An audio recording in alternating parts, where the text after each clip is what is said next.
Okay, so now we're going to kind of look at the face of the modern day civil rights movement, Dr. Martin Luther King. And I want you guys to be clear on the fact that while King is probably Dr. Martin Luther King's probably the name you guys all know, there was thousands, if not millions, of people involved in the American civil rights movement. So I want you guys to be clear on that. Now, Dr. Martin Luther King Jr. was a Southern Baptist minister who preached peace and nonviolent resistance to Jim Crow laws in the American South. And he's a really interesting guy. At 14, he goes to college.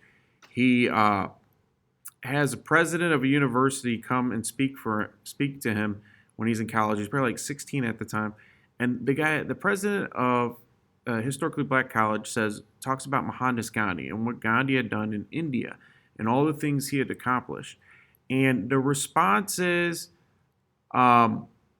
we are that he is so entrenched by these ideas that he actually goes to the library and he reads everything he can about Mohandas Gandhi. And as a result, what happens in the end is he's very inspired by Gandhi and these nonviolent techniques. And he sees this as a way that maybe he could use to help support better treatment of African Americans in the Jim Crow South.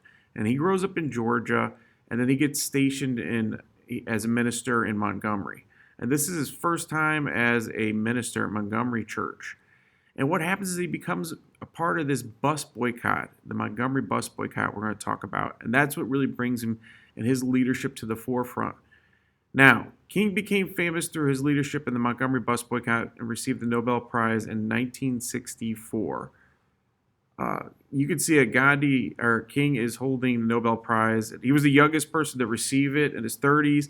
He donated the money to the movement, and again, was a great speaker, auditor. You've heard some of his speeches I've been to the mountaintop speech and all these other great things he has done.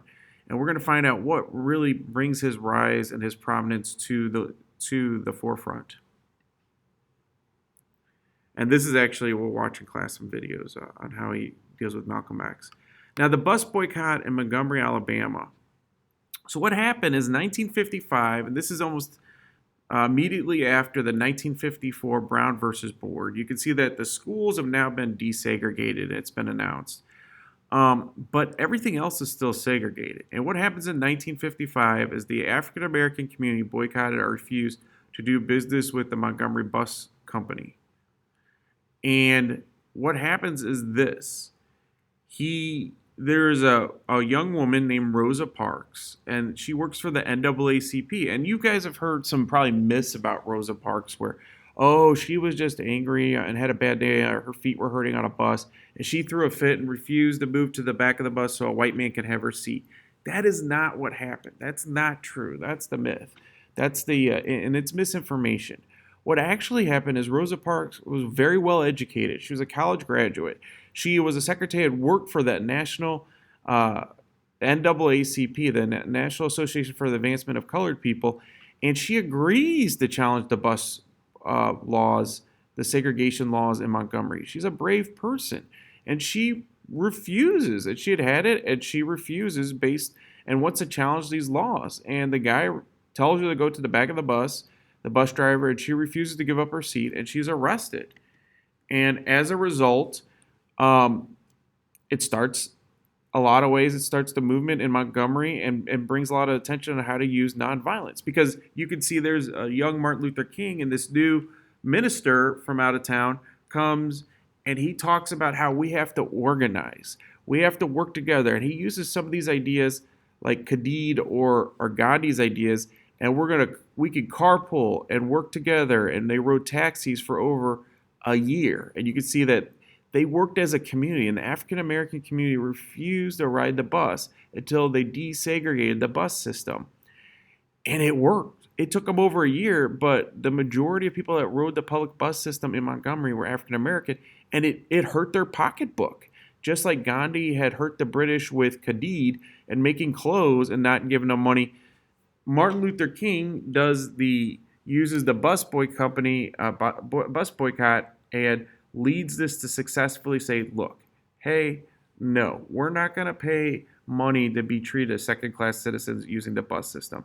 And this even goes up to the courts, and they win. And this is really, in a lot of ways, is the beginning of the end of Jim Crow outside of just schools for public transit and other ways. It starts really pushing these ideas that this needs to end.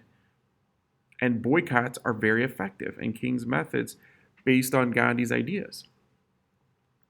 John Lewis is a great one, with the boy from Troy, and he was inspired by Martin Luther King, and he actually left Troy, Alabama to support him and became a congressman, and he was actually in the bridge to Selma, and he was brutally beaten, unfortunately.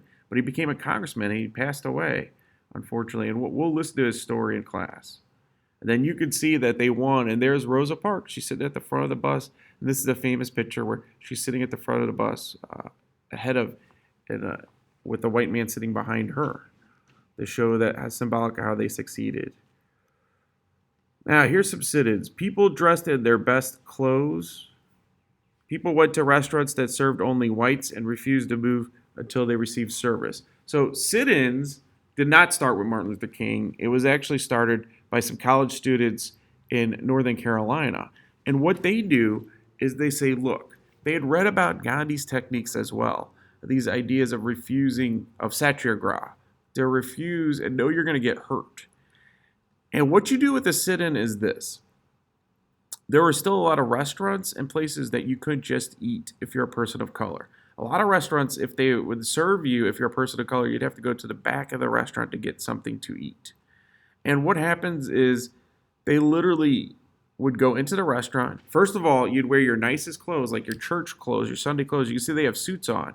And these college students would go sit at the counter, and they at a place they knew that didn't serve people of color, say, I'd like to order a cheeseburger and a shake. And the person would say, we don't serve your kind here. And they'd say, no, I would really like to order a shake and a cheeseburger. I'm going to wait for the service. Now, if they're lucky, who should be coming? Hopefully the police will get there and arrest you. If they're not lucky, you could see this scene in the bottom right-hand corner. What happened is like a crowd or a group of people or even a hate group like the Klan could show up, and their members would attack them and brutally beat them. But this is their form of satyagraha. This is this idea that even though in the face of violence, you're not going to lose control.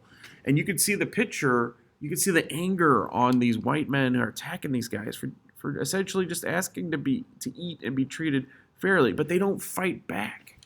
They don't attack back. And then you can see Martin Luther King later would do that as well. He was arrested over 33 times, I believe, and in jail many of times.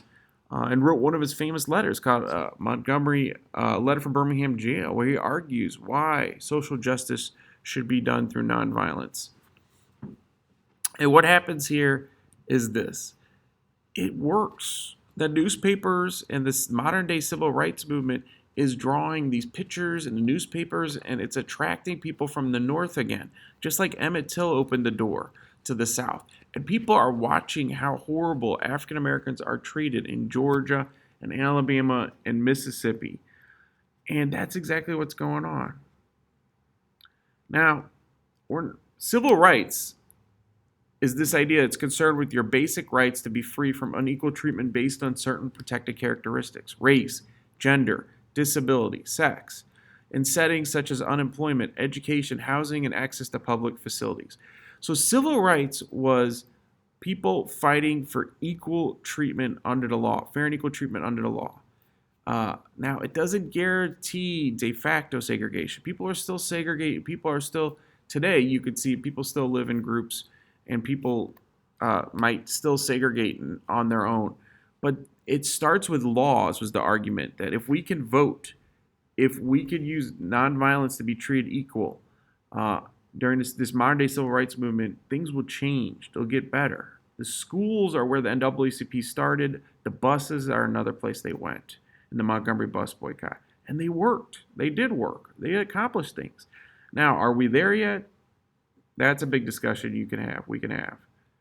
Let's look at the data, though. This is interesting. Now, you can see this is the amount of conflicts in the world and violence in the world. And then Mohandas Gandhi passed away, and the independence movement ends in 1949. And some historians have argued that it's decreased since we've learned techniques, and you can see even the 60s. Look at that.